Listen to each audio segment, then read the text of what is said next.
It says impact of the credit card limit above 50% for approvals. Are you referring to new approvals at the same bank that you have a 50% balance on? No. So quick context on that. We had paid down our utilization. It was like at 80%. We paid it down a few weeks ago and we were waiting for it to report. We paid it down to about 48%, but then over the last couple weeks, it crept up a little bit over. And by the time it closed, it was slightly above 50. So at this point, we're still just gonna, that's at Chase. That's our Chase card. We were getting ready to now go on to like B of A and Truist, US Bank. So I was just kind of wondering, like, it's slightly above the ideal 50%, but I'm not sure we want to wait another 30 days for another report.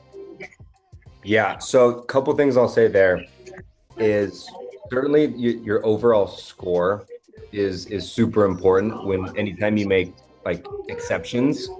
So, and also you need to look at the size of the limit.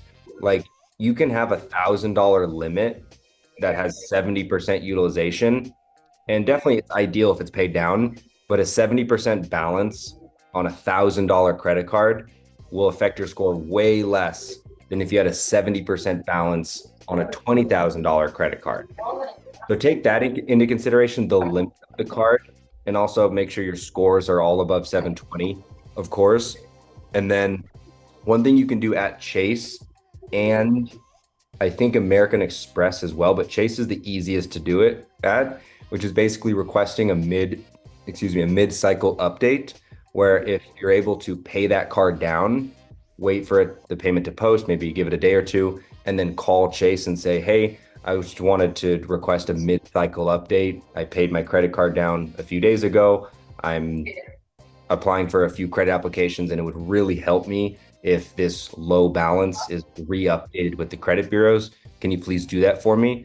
And most of the time I hear people have success doing that. If a rep won't do it, then politely end the call and just call back and speak to someone else. But that's a good strategy, which is requesting a mid-cycle update. So you don't have to wait that full 30 days until the statement closes. Yeah. So, those are all helpful. I think to the first point is our limit we got luckily a high approval card. It's a 75K card. So I guess 50% on that, just for that context. The second one, we did try that mid-cycle update with the card, but we found out, I don't know that they actually do it for the business cards. They did say if it was a personal card, but we were hitting all the roadblocks with that, unfortunately. 3 different reps and stuff. And other folks said that they were also having too much luck with the business card in particular. Okay. So with the business card, so mainly what I was mentioning on is personal cards. Got to actually guys with a business card. So if it's a business card, one thing to keep in mind, and it's hard to know for certain, but so the Chase Business card is one of the few cards that reports to Experience Small Business, and Right. only some banks pull from Experience Small Business, others don't. And so like US Bank, for example, to my knowledge, doesn't pull Experience Small Business. They only pull Dun& Bradstreet. Aside from like that search information, it's really hard to find out what business credit bureaus each of the banks pull. And I think they switch and change. But I think having 70% isn't an absolute deal breaker. The best practice would be to pay it down a little bit more. And it's actually at 50, just slightly over 50. It's just the 75K limit. Got it. I think you're probably good then. If it's only around 50, I think you could move forward with feeling confident still. Okay. That's helpful.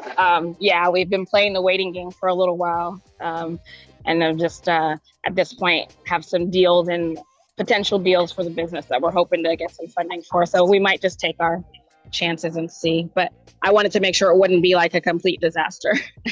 Yeah, no, I think you're good. It definitely wouldn't be a disaster.